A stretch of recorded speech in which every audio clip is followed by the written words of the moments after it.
ವಿದ್ಯಾರ್ಥಿಗಳೇ, ಕಳೆದ ಅವಧಿಯಲ್ಲಿ ನಾವು ಸಮಾಜ ವಿಜ್ಞಾನದ ಮೊದಲ ಅಧ್ಯಾಯವಾದ ಆಧಾರಗಳು ಈ ಒಂದು ಅಧ್ಯಾಯದಲ್ಲಿ ಆಧಾರ ಅಂದ್ರೇನು, ಆಧಾರ ನಮಗೆ ಯಾಕೆ ಬೇಕು, ಆಧಾರಗಳು ಇತಿಹಾಸಕಾರ ನ್ಯಾಯವಾದಿ ಇದ್ದಂತೆ, ಇದೆಲ್ಲ ಆಮೇಲೆ ಆಧಾರದ ವಿಧಗಳನ್ನು, ಸಾಹಿತ್ಯ ಆಧಾರಗಳು, ಪುರಾತತ್ವ ಆಧಾರಗಳನ್ನು ನೋಡಿದ್ವಿ. ಸಾಹಿತ್ಯ ಆಧಾರದಲ್ಲಿ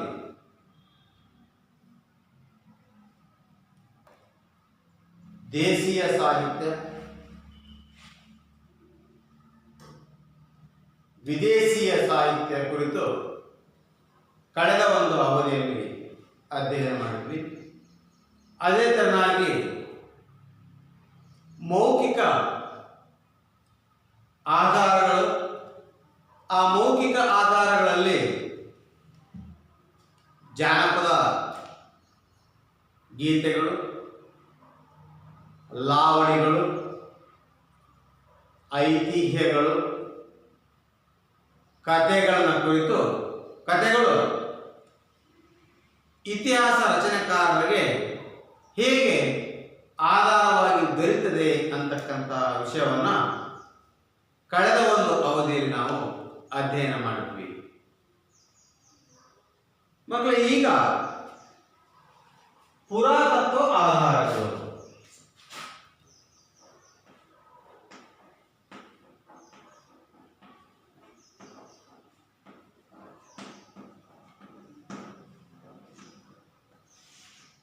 ಪುರಾತತ್ವ ಆಧಾರಗಳಲ್ಲಿ ಮೊದಲನೇದಾಗಿ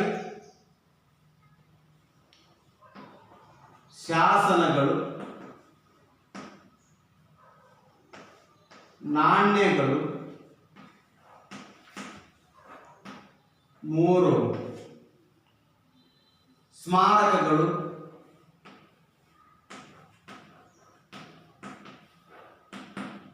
4ನೇದು ಇತರೆ ಅವಶೇಷಗಳು.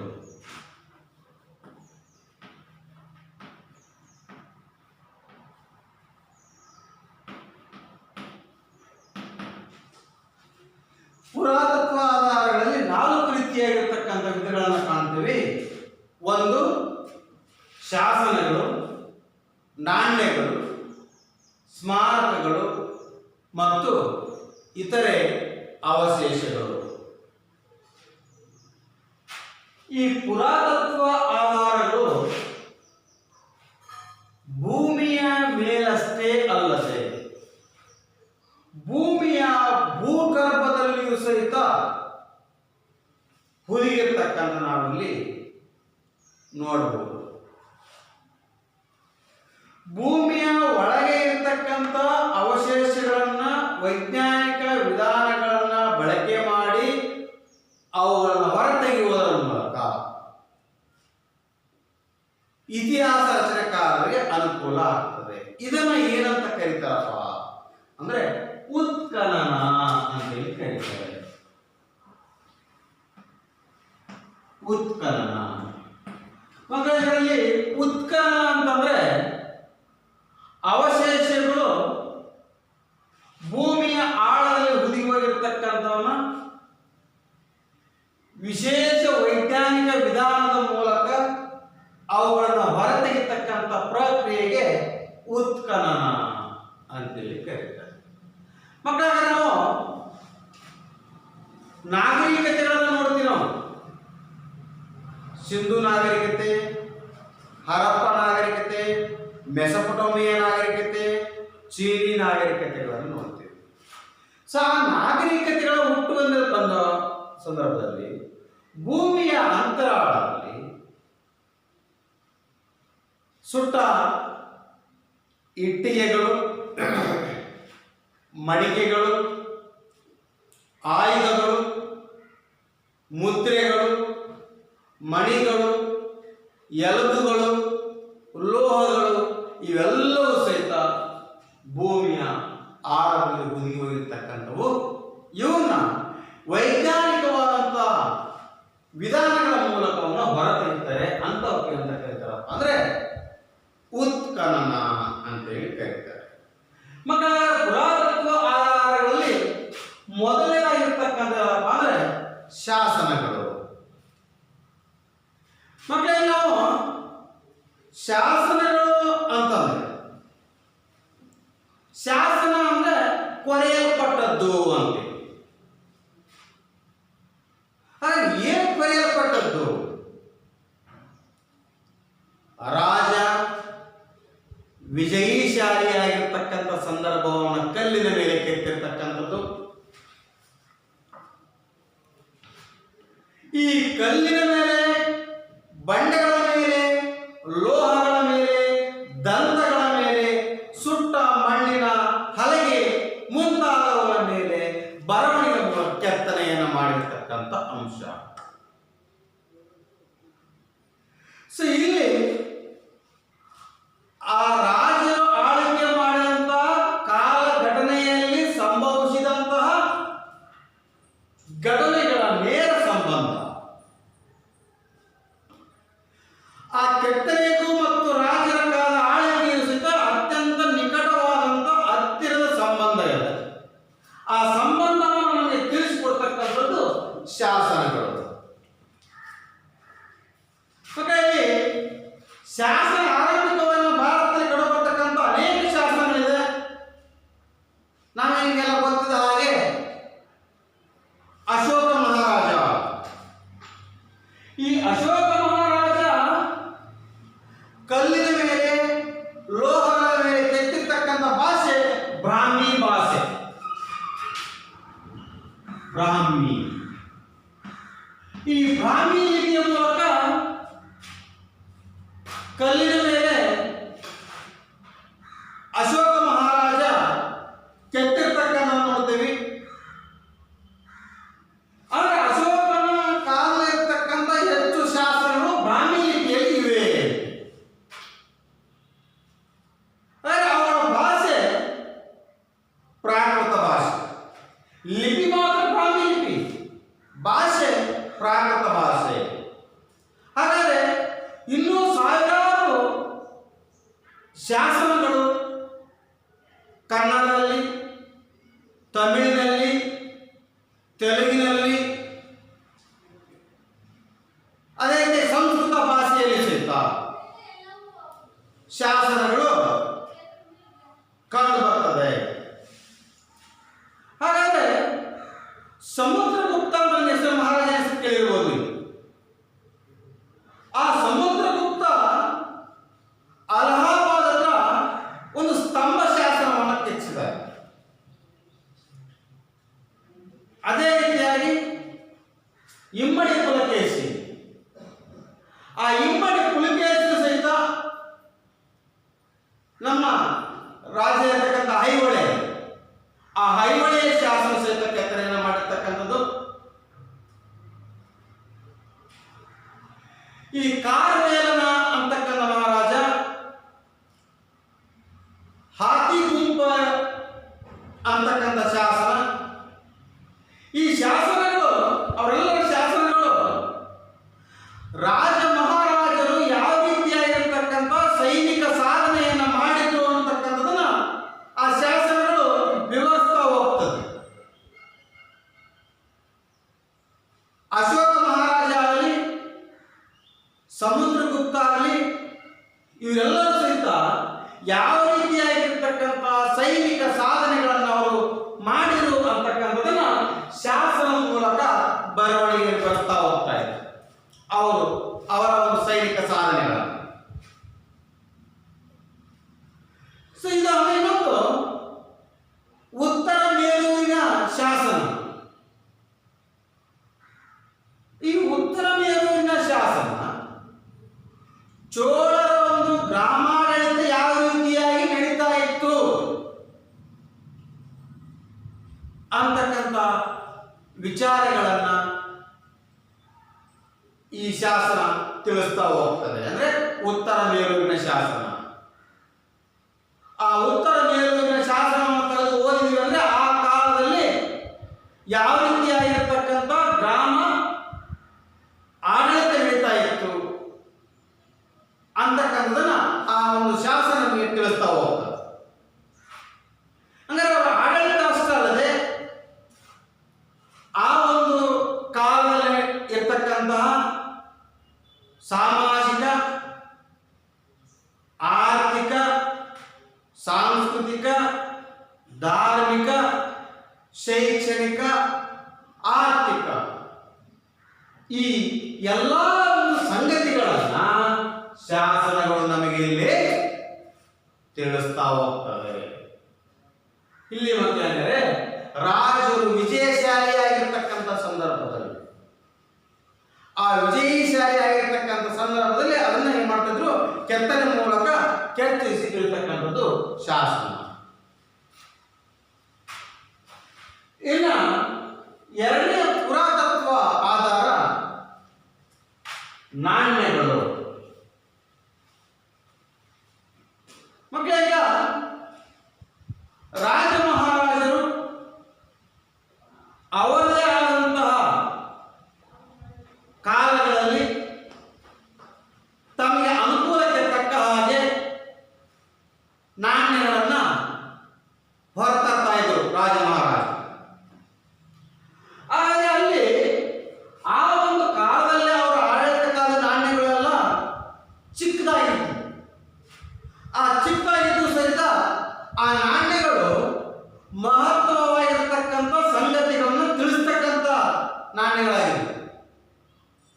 ಆ ನಾಣ್ಯಗಳನ್ನು ನಾವು ತೆಗೆದು ನೋಡಿದಾಗ ಆ ಒಂದು ಆ ರಾಜ ಮಹಾರಾಜರ ಕಾಲದಲ್ಲಿರ್ತಕ್ಕಂಥ ಆರ್ಥಿಕ ಸಮೃದ್ಧಿಯನ್ನು ಕುರಿತು,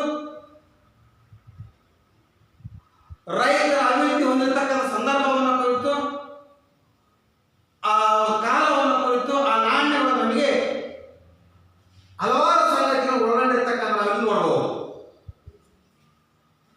ಈ ಒಂದು ನಾಣ್ಯಗಳನ್ನು ಹೊರಡಿಸಿದಂತಹ ರಾಜನ ಅಧೀನದಲ್ಲಿರ್ತಕ್ಕಂಥ ಪ್ರದೇಶದ ವ್ಯಾಪ್ತಿಯನ್ನು ಕುರಿತು ತಿಳಿಸ್ತದೆ. ಆ ನಾಣ್ಯಗಳ ಮೇಲೆ ಆ ಒಂದು ಕಾಲದಂತಹ ಆಡಳಿತ ಭಾಷೆಯನ್ನು ಸೂಚಿಸುತ್ತದೆ.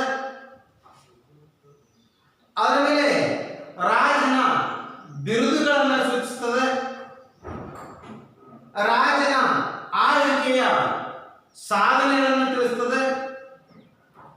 ರಾಜ ಯಾವ ಮತವನ್ನು ಹೊಂದಿದ್ದ, ಯಾವ ಧರ್ಮವನ್ನು ಅನುಸರಿಸಿದ್ದ, ಆ ಒಂದು ಕಾಲದಲ್ಲಿ ರಾಜ್ಯದ ಆರ್ಥಿಕ ಪರಿಸ್ಥಿತಿ ಹೇಗಿತ್ತು, ಆ ಒಂದು ಕಾಲದಲ್ಲಿ ಲೋಹ ತಂತ್ರಜ್ಞಾನದ ಅರಿವು, ಜ್ಞಾನ ಮೊದಲಾದ ವಿಚಾರಗಳನ್ನ ತಿಳ್ಕೊಳ್ಳುವಲ್ಲಿ ಈ ನಾಣ್ಯಗಳು ಮಹತ್ತರವಾದಂತಹ ಪಾತ್ರವನ್ನು ವಹಿಸ್ತಾ ಇದ್ದು ಮಕ್ಕಳೇ. ಹೀಗೆ ನಾಣ್ಯಗಳು ಆ ರಾಜರ ಕಾಲದಲ್ಲಿ ಇರತಕ್ಕಂತಹ ಎಲ್ಲ ಸಂದರ್ಭಗಳನ್ನ ನಮಗೆ ಇಲ್ಲಿ ತಿಳಿಸ್ತಾ ಹೋಗ್ತಾ ಇದೆ. ಸಮುದ್ರಗುಪ್ತ 7 ಪ್ರಕಾರವಾಗಿರ್ತಕ್ಕಂಥ ಚಿನ್ನದ ನಾಣ್ಯಗಳನ್ನ ಹೊರಡಿಸಿದ್ದ.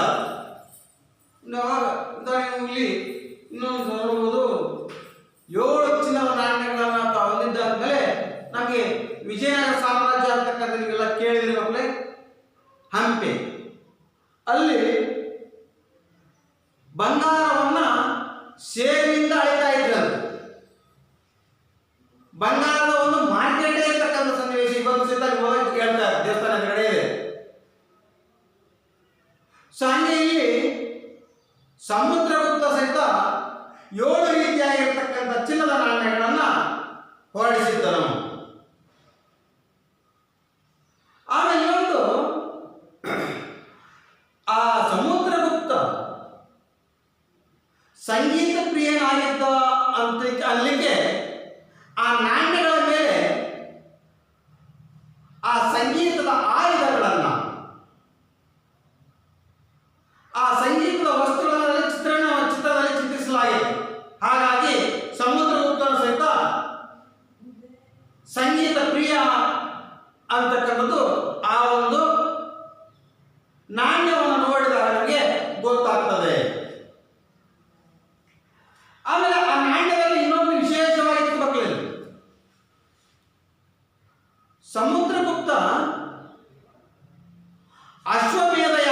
ಕೈಗೊಂಡಿದ್ದ.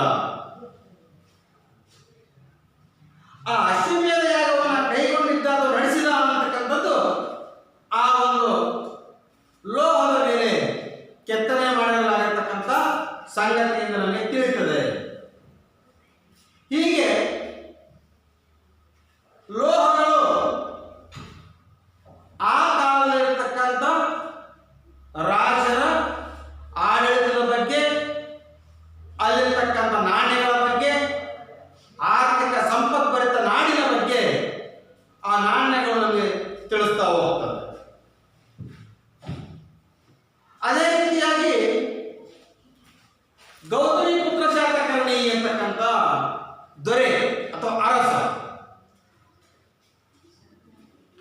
ಆ ಗೌತಮಿಪುತ್ರ ಶಾತಕರ್ಣಿ ನಹಪಾಣನ ಅಂತಕ್ಕಂಥ ನಾಣ್ಯದ ಮೇಲೆ ಇದ್ದಂಥ ಅವನ ಹೆಸರು. ಆ ಹೆಸರನ್ನ ತೆಗೆದು ಹಾಕಿ ಆ ನಾಣ್ಯದ ಮೇಲೆ ತನ್ನ ಹೆಸರನ್ನು ಅವನು ಬರೆಸ್ಕೊಳ್ತಾನೆ. ಸೊ ಹೀಗೆ ಅಲ್ಲಿ ಇದ್ರ ಮೇಲೆ ಗೊತ್ತಾಗ್ತದೆ ಏನಪ್ಪಾ ಅಂದ್ರೆ, ನಮಗೆ ಆ ರಾಜರ ಕಾಲದಲ್ಲಿ ನಾಣ್ಯಗಳನ್ನು ಸಹಿತ ಚಿತ್ರಿಸ್ತಾ ಇದ್ರು. ಆ ನಾಣ್ಯ ಚಿತ್ರದ ಯಾವ ರಾಜನ ಕಾಲದಲ್ಲಿ ಆ ನಾಣ್ಯವನ್ನು ಟಂಕಿಸಲಾಗಿತ್ತು ಅಂತಕ್ಕಂಥ ಅಂಶ ನಮಗೆ ತಿಳಿದು ಬರ್ತದೆ. ಸೊ ಈ ರೀತಿಯಾಗಿ ಇದರಿಂದ ಗೌತಮಿಪುತ್ರ ಶಾತಕರ್ಣಿಯು ನಹಪಾಣ ಅಂತಕ್ಕಂತಹ ರಾಜನನ್ನ ಸೋಲಿಸಿದ್ದ ಅನ್ನಲಿಕ್ಕೆ ನಮಗೆ ಆ ನಾಣ್ಯ ಆಧಾರವಾಗಿ ಸಿಗ್ತದೆ. ಅಲ್ಲಿ ಗೌತಮಿಪುತ್ರ ಶಾತಕರ್ಣಿ ನಹಪಾಣನ ಈ ನಹಪಾಣನನ್ನ ಸೋಲಿಸ್ತಾನೆ. ಯಾರೋ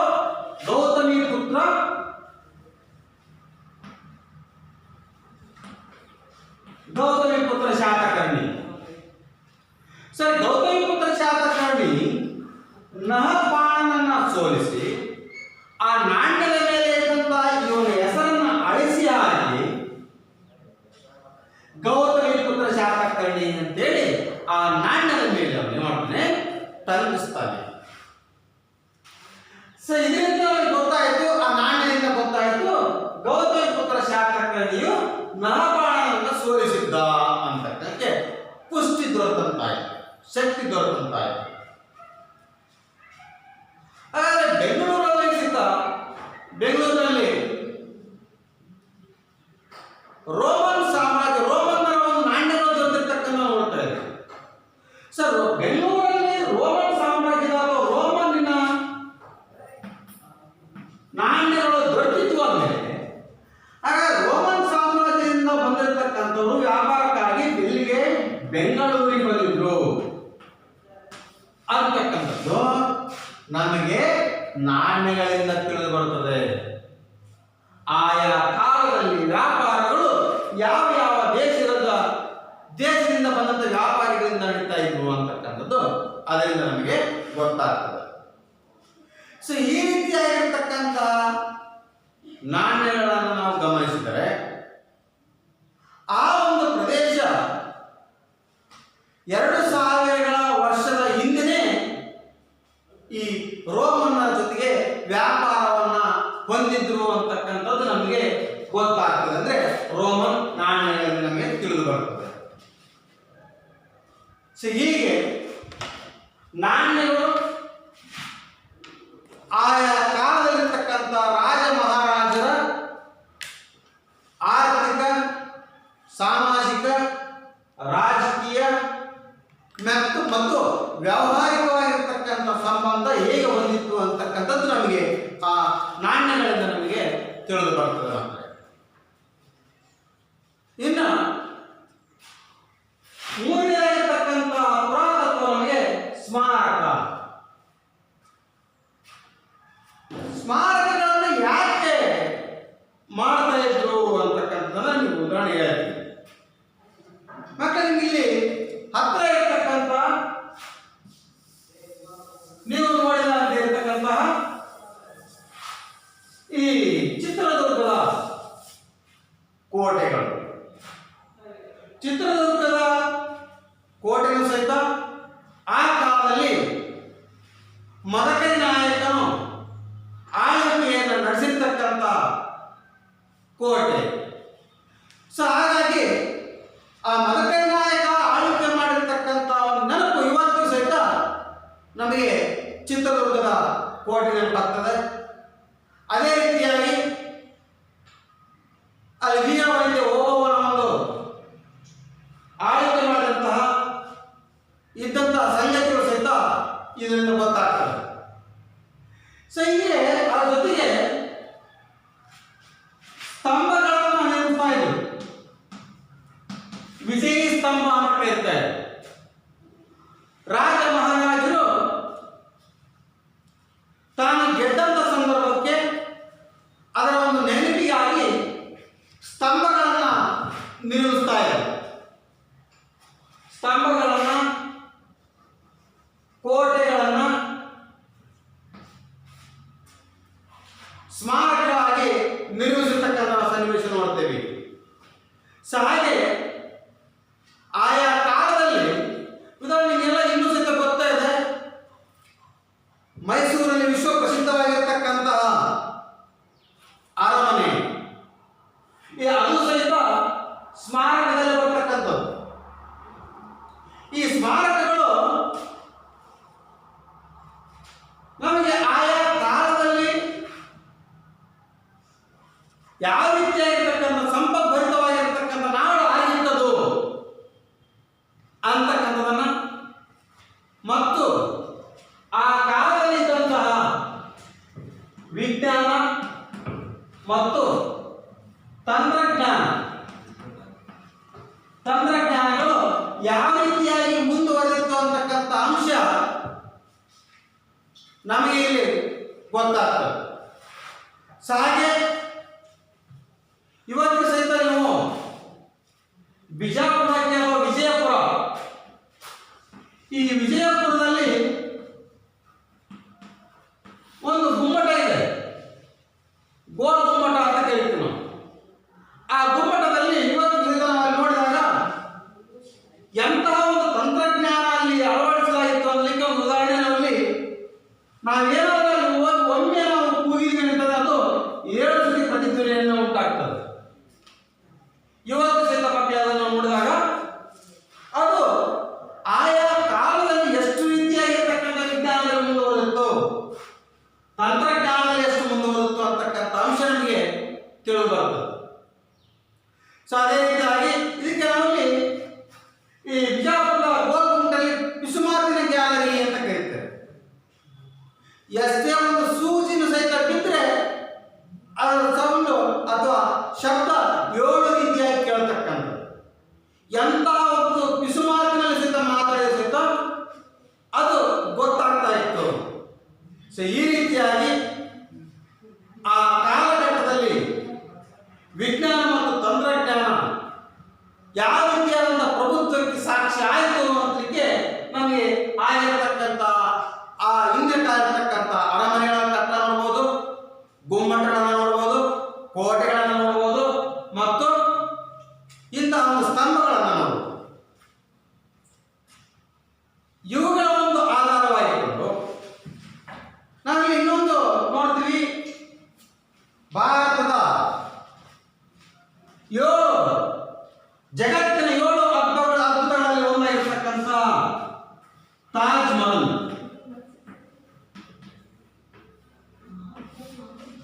ಮತ್ತೆ ಇದು ನಿಮಗೆ ಎಲ್ಲಿದೆ ಅಂತಕ್ಕಂಥ ಗೊತ್ತಿದೆಯಲ್ಲ? Very good. ಉತ್ತರ ಪ್ರದೇಶದ ಆಗ್ರಾ ಎಂತಕ್ಕಂಥಲ್ಲಿದೆ. ಶಹಜಾನನು ತನ್ನ ಪ್ರೀತಿಯ ಮಡದಿಯ ಮಮತಾಜ ನೆನಪಿಗಾಗಿ ಕಟ್ಟಿಸಿರ್ತಕ್ಕಂತಹ ಮಹಲ್ ಇದು ಶಹಜಾನ ಸಹಿತ ನನಗೆ ಗೊತ್ತಿತ್ತು ಇಷ್ಟು ಯಶಸ್ವಿಯನ್ನ ಇಷ್ಟು ಹೆಸರನ್ನ ಪಡ್ಕೊಳ್ತದೆ ಅಂತಕ್ಕಂಥದ್ದು ಶಹಜಾನ ನೆನಪು ಗೊತ್ತಿತ್ತು ಇಲ್ಲವಲ್ಲ. ಆದರೆ ಅಷ್ಟು ಅದ್ಭುತವಾಗಿ ಕಟ್ಟಿರ್ತಕ್ಕಂಥ ಅಥವಾ ನಿರ್ಮಿಸಿರ್ತಕ್ಕಂತಹ ಅಂಶ ನಮಗೆ ಈ ಒಂದು ಕಲೆಯಿಂದ ಗೊತ್ತಾಗ್ತದೆ. ಸೊ ಹಾಗೆ ಈ ನಾವು ತಾಜ್ ಮಹಲ್ ಅಂದ ತಕ್ಷಣ ನೋಡ್ತಕ್ಕಂಥದ್ದು ಶಹಜಹಾನ್ನ ಪ್ರೇಮ ಕಥೆಯನ್ನ ಚಿತ್ರಿಸ್ತದೆ. ಅದು ನಾವು ಕಣ್ಣು ಮುಂದೆ ಅದು ಬರ್ತದೆ. ಇನ್ನ ಚಿತ್ತೋಡಗಢ ಅಂತ, ಆ ಚಿತ್ತೋಡಗಢದಲ್ಲಿ ರಾಣಕುಂಭನ ವಿಜಯವನ್ನು ಸಾರ್ತದೆ. ಅಂದ್ರೆ ಇಲ್ಲಿ ರಾಣಕುಂಭ ವಿಜಯಶಾಲಿಯಾಗಿರ್ತಕ್ಕಂಥದ್ದನ್ನ ಈ ಚಿತ್ತೋಡದ ವಿಜಯ ಸ್ತಂಭನಲ್ಲಿ ತಿಳಿಸ್ತಾ ಹೋಗ್ತಾರೆ. ಅದೇ ರೀತಿಯಾಗಿ ಅಜಂತ, ಎಲ್ಲೋರ, ಎಲಿಫೆಂಟಾ ಗುಹೆಗಳು, ಈ ಭಿತ್ತಿ ಚಿತ್ರಗಳು ಅಥವಾ ಉಪ್ಪು ಶಿಲ್ಪಗಳು ಅಂದಿನ ಕಾಲದಲ್ಲಿರ್ತಕ್ಕಂಥ ಕಲಾ ನೈಪುಣ್ಯತೆಯನ್ನು ಚಿತ್ರಿಸ್ತದೆ. ಮಕ್ಕಳ ಇನ್ನೊಂದು ನಿಮ್ಗೆ ಗೊತ್ತಾಗ್ತಾರೆ, ಹಳೆಬೀಡು. ಆ ಹಳೆಬೀಡಲ್ಲಿರ್ತಕ್ಕಂಥ ಪ್ರತಿಯೊಂದು ಕಲ್ಲಿನ ಮೇಲೆ ಕೆತ್ತಲಾಗಿರ್ತಕ್ಕಂಥ ಕಲೆಗಳು ಇವತ್ತು ಸಹಿತ ಆ ಅಂದಿನ ಕಾಲದಲ್ಲಿರ್ತಕ್ಕಂಥ ಕಲಾ ನೈಪುಣ್ಯತೆಯನ್ನು ತಿಳಿಸ್ತದೆ. ಇವತ್ತು ಆ ಒಂದು ಕೆತ್ತನೆಯನ್ನು ನೋಡಿದಾಗ ಆ ಕಾಲದ ನೈಪುಣ್ಯತೆ ಮತ್ತು ತಂತ್ರಜ್ಞಾನದ ಕೌಶಲ್ಯತೆ, ಆ ಕೌಶಲ್ಯಕ್ಕೆ ಸಾಕ್ಷಿಯಾಗಿರ್ತಕ್ಕಂಥ ಕುರುಹುಗಳು ಇವತ್ತು ನಮ್ಮಲ್ಲಿದೆ.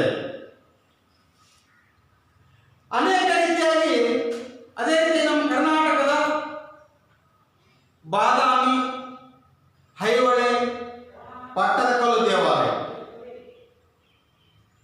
ಇವು ಭಾರತೀಯ ದೇವಾಲಯಗಳ ವಾಸ್ತುಶಿಲ್ಪದ ವಿಕಸನದ ಕ್ರಮವನ್ನು ನಮಗಿಲ್ಲಿ ತಿಳಿಸ್ತಾ ಹೋಗ್ತದೆ. ಸೊ ಆ ಒಂದು ದೃಷ್ಟಿಯಲ್ಲಿ ಅಂದಿನ ಕಾಲದ ಅರಸರಲ್ಲಿ, ಅಂದಿನ ಕಾಲದ ಕಲಾಕಾರರು ಯಾವ ರೀತಿಯಾಗಿರ್ತಕ್ಕಂತಹ ತಂತ್ರಜ್ಞಾನವನ್ನು ಹೊಂದಿದ್ರು, ವಿಜ್ಞಾನದಲ್ಲಿ ಮುಂದುವರೆದಿದ್ರು ಅಂತ ಕಾಲಕ್ಕೆ ಸಾಕ್ಷಿ ಆಗ್ತದೆ. ಇನ್ನು ಇನ್ನೊಂದು ಕಾಲದಲ್ಲಿ ನಳಂದ ಹೆಸರು ವಿಶ್ವವಿದ್ಯಾಲಯ ಅಂತ ನೆನಪಡ್ತದೆ.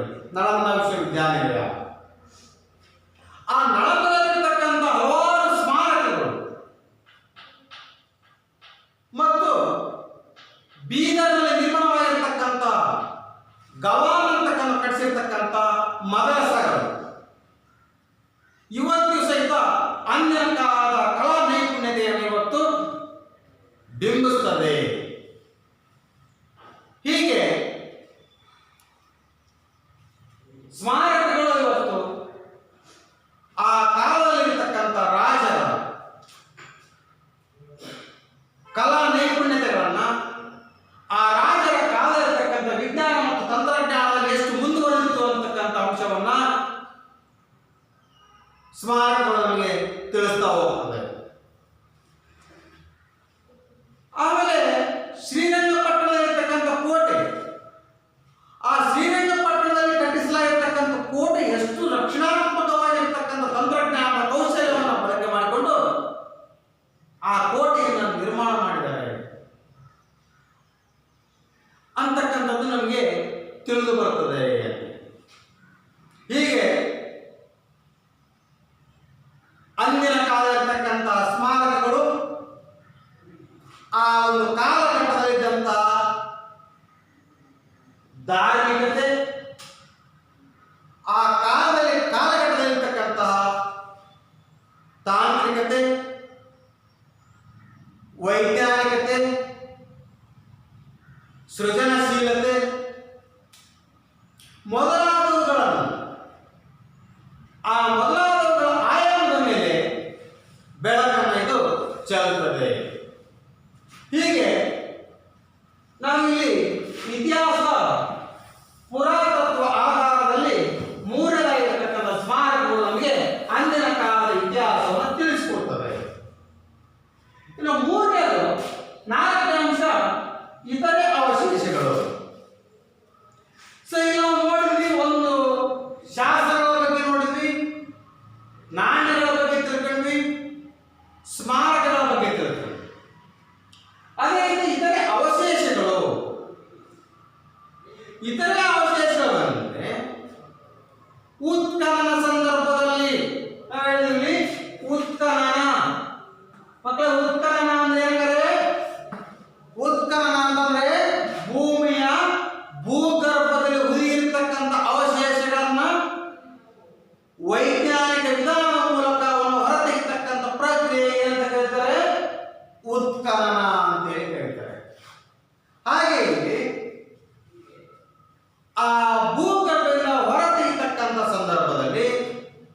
ದೊರೆತಂತಹ ಮಡಕೆ ಚೂರುಗಳಾಗಿರ್ಬೋದು, ಮಣಿಗಳಾಗಿರಬಹುದು, ಮುದ್ರೆಗಳಾಗಿರಬಹುದು, ಲೋಹದ ತುಣುಕು ಮೊದಲಾದ ಇವುಗಳ ಅವಶೇಷಗಳ ಸಹಾಯದಿಂದ, ಅಂದರೆ ಮುದ್ರೆ, ಮಣಿ, ಲೋಹದ ಚೂರು,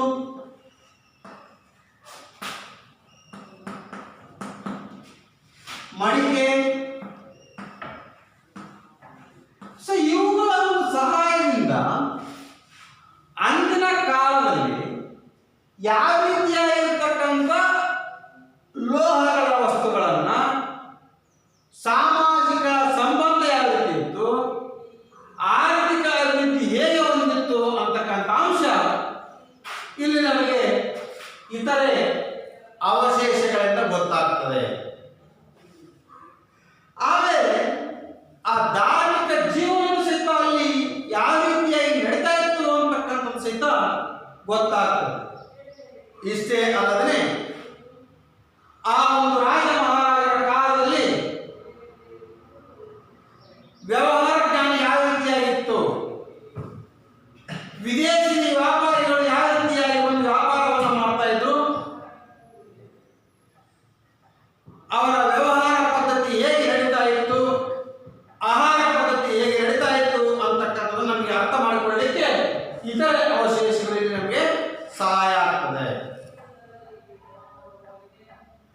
ಉತ್ಖನನದಲ್ಲಿ ದೊರೆತಂತಹ ಜೈವಿಕ ಪ್ರಾಣಿಗಳು, ಅಂದ್ರೆ ಜೈವಿಕ ಸತ್ತಂತ ಪ್ರಾಣಿಗಳು, ಅಂದ್ರೆ ಭೂಮಿಯ ಭೂಗರ್ಭದಲ್ಲಿ ಉಳಿದಿರುತ್ತದೆ. ಆ ಜೈವಿಕ ಸತ್ತ ಪ್ರಾಣಿಗಳು, ಪಕ್ಷಿಗಳು, ಮರಗಿಡಗಳು, ಅವಶೇಷಗಳು, ಇದನ್ನ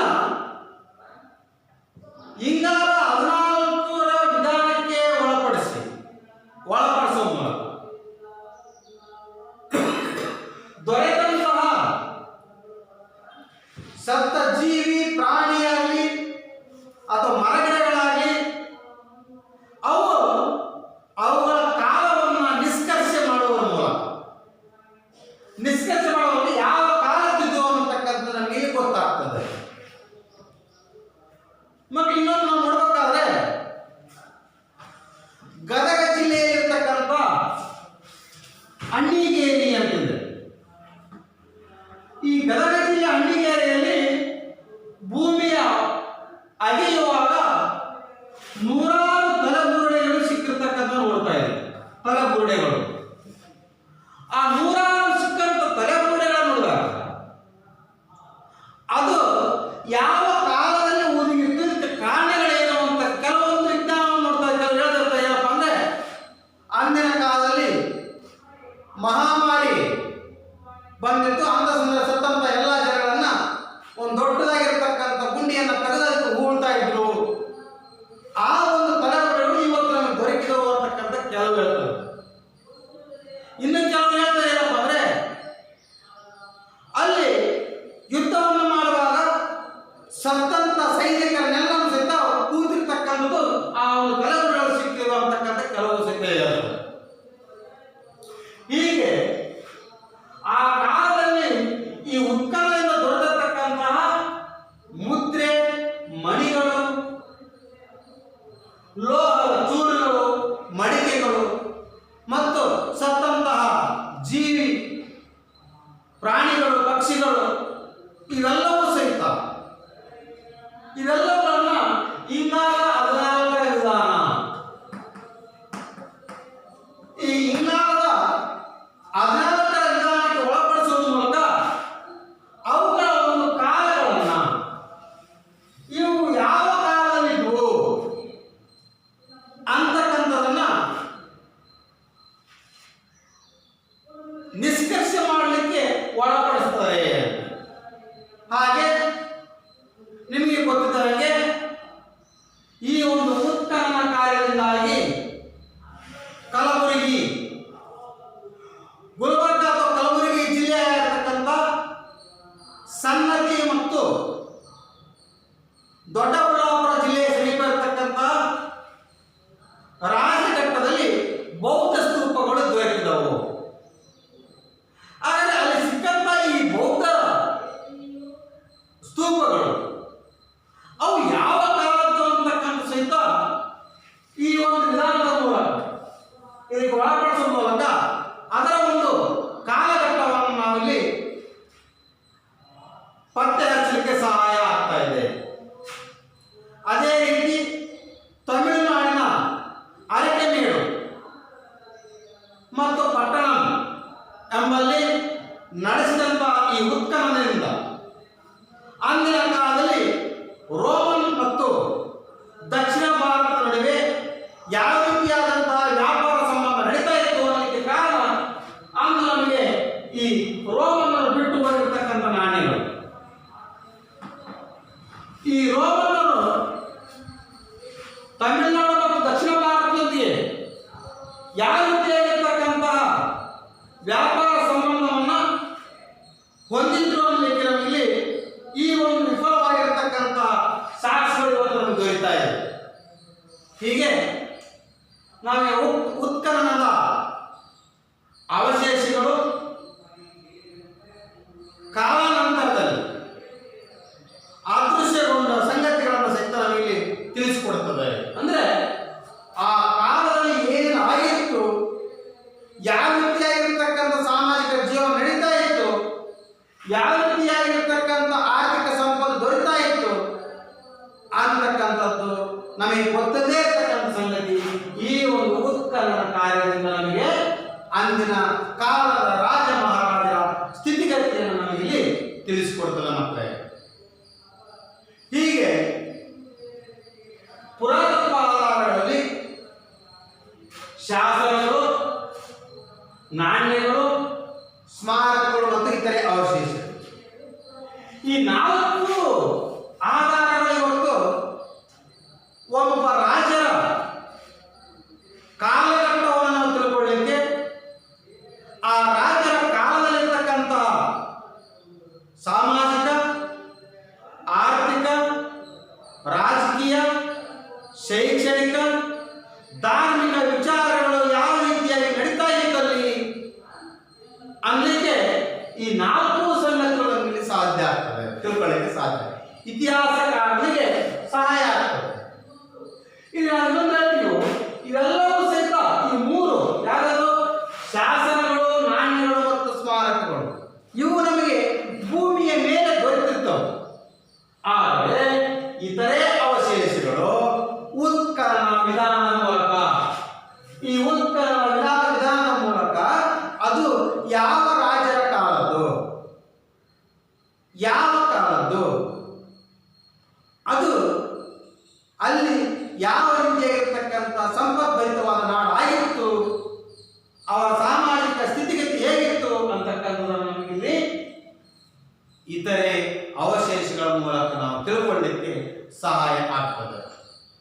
ಹೀಗೆ C14 ಇಂಗಾಲ 14 ರೇಡಿಯೋ ಆಕ್ಟಿವ್ ಕಾರ್ಬನ್ ಅಥವಾ ವಿಕಿರಣಶೀಲ ಇಂಗಾಲ. ಈ ವಿಕಿರಣಶೀಲ ಇಂಗಾಲ ಅಥವಾ ಇಂಗಾಲ 14 ಇದು ಕಾಲಘಟ್ಟವನ್ನ ನಿರ್ಧರಿಸತಕ್ಕಂಥ ಅಥವಾ ನಿಷ್ಕರ್ಷೆ ಮಾಡತಕ್ಕಂಥ ಒಂದು ವೈಜ್ಞಾನಿಕವಾದಂಥ ವಿಧಾನ. ಈ ಒಂದು ವಿಧಾನಕ್ಕೆ ಒಳಪಡಿಸುವ ಮೂಲಕ ಅವಶೇಷಗಳು ಜೈವಿಕ, ಮರ ಆಗಿರ್ಬೋದು, ಗಿಡ ಆಗಿರ್ಬೋದು, ಪ್ರಾಣಿ ಆಗಿರ್ಬೋದು, ಪಕ್ಷಿ ಆಗಿರ್ಬೋದು, ಇವೆಲ್ಲವುಗಳ ಪಳೆಯುಳಿಕೆಗಳಾಗಿರಬೇಕು. ಅವು ಪ್ರತಿಯೊಂದು ಜೀವಿಯಲ್ಲಿ ಸಹಿತ ಇಂಗಾಲ 12 C12 carbon 12 carbon 14 C14 carbon 14 ಇವು ಸಮ ಪ್ರಮಾಣದಲ್ಲಿ ಇರುತ್ತದೆ. ಜೀವಿ ಸತ್ತ ನಂತರವೂ ಸಹ ಇಂಗಾಲ 12 ಅದೇ ಪ್ರಮಾಣದಲ್ಲಿ ಇದ್ದರೆ ಇಂಗಾಲ 14 ಕ್ರಮೇಣ ಕ್ಷೀಣಿಸುತ್ತಾ ಹೋಗುತ್ತದೆ. ಅಂದ್ರೆ ಈ ಜೈವಿಕ ವಸ್ತು ಅಥವಾ ಜೀವಿ ಇದ್ದಂಥ ವಸ್ತು ಸತ್ತ ಮೇಲೆ ಸಹಿತ ಇಂಗಾಲ 12 ಅದೇ ರೀತಿಯಾಗಿರ್ತದೆ. ಆದರೆ ಇಂಗಾಲ 14 ಏನಾಗ್ತಾ ಹೋಗುತ್ತದೆ, ಕಡಿಮೆಯಾಗುತ್ತಾ ಹೋಗುತ್ತದೆ. ಸೊ ಹೀಗೆ 5700 ವರ್ಷಗಳಿಗೆ ಅದು ತನ್ನ ಅರ್ಧ ಪ್ರಮಾಣದಷ್ಟು ಕ್ಷೀಣಗೊಳ್ಳುತ್ತದೆ. 5700 ವರ್ಷ, 5700 ವರ್ಷಗಳಿಗೆ ಅರ್ಧ ಕಡಿಮೆಯಾಗುತ್ತದೆ. ಹಾಗಾದ್ಮೇಲೆ ಆ ಸಿಕ್ಕಂತ ಜೈವಿಕ ವಸ್ತುವನ್ನು ನಾವು ನೋಡಿದಾಗ ಆ ಸಿಕ್ಕಂತ ಜೈವಿಕ ವಸ್ತು ಯಾವ ವರ್ಷದ್ದು ಎಷ್ಟು ವರ್ಷದ್ದು ಅಂತಕ್ಕಂಥದ್ದು ನಮಗೆ ಇಲ್ಲಿ ನಿಖರವಾಗಿ ಗೊತ್ತಾಗ್ತದೆ. ಹೀಗೆ ಇಂಗಾಲ 12 ಮತ್ತು ಇಂಗಾಲ 14 ಅವರ ನಡುವಿನ ವ್ಯತ್ಯಾಸದ ಪ್ರಮಾಣವನ್ನು ಪ್ರಯೋಗದ ಮೂಲಕ ಗುರುತಿಸಿದರೆ ಆವಾಗ ಆ ಪಳೆಯುಳಿಕೆಯು ಎಷ್ಟು ವರ್ಷದ್ದು, ಆ ಪಳೆಯುಳಿಕೆ ಎಷ್ಟು ವರ್ಷಗಳ ಹಳೆಯದು ಅಂತಕ್ಕಂಥದ್ದು ನಮಗೆ ಇಲ್ಲಿ ಗೊತ್ತಾಗ್ತದೆ. ಸೊ ಹೀಗೆ ಈ ವಿಧಾನದ ಮೂಲಕ 10,000 ವರ್ಷಗಳು, ಆ 10,000 ವರ್ಷಗಳ ಹಿಂದಿನ ಇರ್ತಕ್ಕಂಥ ಪಳೆಯುಳಿಕೆಗಳನ್ನ ಆ ವರ್ಷಗಳ ಲೆಕ್ಕಾಚಾರ ಹಾಕಿ ನಾವು ತಿಳ್ಕೊಳ್ತಕ್ಕಂಥದ್ದು ಯಾವುದು, C14 ಅಂತೆ. ಇಂಗಾಲ 14 ಹೆಚ್ಚಿದೆ ಅಂದ್ರೆ 10,000 ವರ್ಷಗಳು, 10,000 ವರ್ಷಗಳ ಹಿಂದಿನ ಒಂದು ಪಳೆಯುಳಿಕೆಯನ್ನು ಸಹಿತ ಈ ಒಂದು ವಿಧಾನದಿಂದ ನಮಗೆ ಗುರುತಿಸಲಿಕ್ಕೆ ಸಾಧ್ಯತೆ ಆಗ್ತದೆ. ಹೇಗೆ ಮಕ್ಕಳೇ, ಭೂಮಿಯಲ್ಲಿ ಹುದುಗಿರ್ತಕ್ಕಂಥ ಅವಶೇಷಗಳಿಂದ ನಾವು ಇತಿಹಾಸಕ್ಕೆ ನಮಗೆ ಸಹಾಯಕಾರಿಯಾಗ್ತದೆ. ಹಾಗಾಗಿ ಭೂಮಿಯ ಭೂಗರ್ಭದಲ್ಲಿ ಸಿಕ್ಕಂತ ಎಲ್ಲ ವಸ್ತುಗಳಿದ್ದಾಗ ಈ ಒಂದು ವಿಧಾನವನ್ನು ಬಳಕೆ ಮಾಡುವ ಮೂಲಕ ಅದು ಯಾವ ವರ್ಷದ್ದು, ಎಷ್ಟು ವರ್ಷದ ಹಿಂದಿನದು ಅಂತಕ್ಕಂಥದ್ದನ್ನ ಪತ್ತೆ ಹಚ್ಚಲಿಕ್ಕೆ ನಮಗೆ ಸಾಧ್ಯ ಆಗ್ತದೆ. ಹೀಗೆ ಉತ್ಖನನ ಆಗಿರ್ಬೋದು, ಶಾಸನ ಆಗಿರ್ಬೋದು, ನಾಣ್ಯ ಆಗಿರ್ಬೋದು, ಸ್ಮಾರಕ, ಇವೆಲ್ಲವೂ ಸಹಿತ ಇತಿಹಾಸ ರಚನೆಗೆ ಬಹಳಷ್ಟು ಅನುಕೂಲಕರವಾಗಿರ್ತಕ್ಕಂಥ ಅಂಶ. ಇಷ್ಟು ಈ ಆಧಾರಗಳು ಅಂತಕ್ಕಂಥ ಪಾಠದಲ್ಲಿ ಮಕ್ಕಳೇ ಗೃಹ ಪಾಠವನ್ನು ಬರ್ಕೊಂಡ್ರಿ. ನೀವು ತಿಳಿದಂಥ ಐತಿಹಾಸಿಕ ಸ್ಮಾರಕಗಳ ವಿಶೇಷತೆಗಳನ್ನು ಕುರಿತು ಬರ್ಕೊಂಡ್ಬರಬೇಕು. ಅಂದರೆ ನೀವು ಕೇಳಿದಂತಹ ಐತಿಹಾಸಿಕ ಸ್ಮಾರಕಗಳು ಅಂತ, ಆ ಐತಿಹಾಸಿಕ ಸ್ಮಾರಕಗಳ ವಿಶೇಷತೆಗಳು ಏನು ಅಂತಕ್ಕಂಥದ್ದನ್ನ ಪಟ್ಟಿ ಮಾಡಿಕೊಂಡು ನಾಳೆ ದಿನ ಬರಬೇಕು. ಆಯ್ತಾ? ಸರಿ. ಇನ್ನೊಂದು ಅಂಶ ಏನಂತಂದ್ರೆ, ನಾವು ಹಿಂದೆ ಎಲ್ಲ ಏನ್ ಮಾಡ್ತಿದ್ವಿ ಅಂದ್ರೆ ಕ್ರಿಸ್ತ ಪೂರ್ವ, ಇನ್ನೊಂದು ಕ್ರಿಸ್ತ ಶಕ ಅಂತ ಹೇಳಿ ಕರೀತಾರೆ. ಸಾಮಾನ್ಯವಾಗಿ ಇತಿಹಾಸ ಭಾಗದ ಮುಂದಿನ ಪಾಠಗಳಲ್ಲಿ ಈ ಕ್ರಿಸ್ತ ಪೂರ್ವ ಮತ್ತು ಕ್ರಿಸ್ತ ಶಕ ಇದರ ಬದಲಾಗಿ ನಾವು ಏನ್ ಮಾಡ್ತೀವಿ ಅಂದ್ರೆ ಸಾಮಾನ್ಯ ಶಕ ಪೂರ್ವ, ಸಾಮಾನ್ಯ ಶಕ ಪೂರ್ವ, ಸಾಮಾನ್ಯ ಶಕ ಪೂರ್ವ ಮತ್ತು ಈ ಕ್ರಿಸ್ತ ಶಕೆ ಸಾಮಾನ್ಯ ಶಕ ಅಂತ ಕರೀತೀವಿ. ಹಿಂದೆ ನಾವು ನೀವೆಲ್ಲ ಓದಬೇಕಾದ್ರೆ ಏನ್ ಮಾಡ್ತಿದ್ವಿ ಅಂದ್ರೆ, ಹಿಂದೆ ಪಾಠಗಳಲ್ಲಿ ಓದಬೇಕಾದ್ರೆ ಕ್ರಿಸ್ತ ಪೂರ್ವ ಅಂತ ಓದ್ತಾ ಇದ್ವಿ. ಸೊ ಈಗ ನಾವೇನ್ ಮಾಡ್ತೀವಿ ಅಂದ್ರೆ ಕ್ರಿಸ್ತ ಪೂರ್ವವನ್ನ ಸಾಮಾನ್ಯ ಶಕ ಪೂರ್ವ ಅಂತ ಕರಿತೀವಿ, ಕ್ರಿಸ್ತ ಶಕವನ್ನ ಸಾಮಾನ್ಯ ಶಕ ಅಂತ ಹೇಳಿ ಕರಿತೀವಿ. ಈ ಒಂದು ಅಂಶ ಗಮನದಲ್ಲಿ ಇಟ್ಕೊಂಡ್ರೆ ಮುಂದಿನ ಓದಬೇಕಾದ್ರೆ ಇಂಥ ಹೀಗೆ ಏನಾದ್ರು ಬಂತಂದ್ರೆ ಓದಬೇಕಾದ್ರೆ ನಾವು ಹೇಳಬೇಕು ಸಾಮಾನ್ಯ ಶಕ ಪೂರ್ವ ಅಂತ ಓದಬೇಕು, ಇನ್ನೊಂದು ಸಾಮಾನ್ಯ ಶಕ ಅನ್ನುವ ರೀತಿಯಲ್ಲಿ ಅಧ್ಯಯನವನ್ನ ಮಾಡಬೇಕು.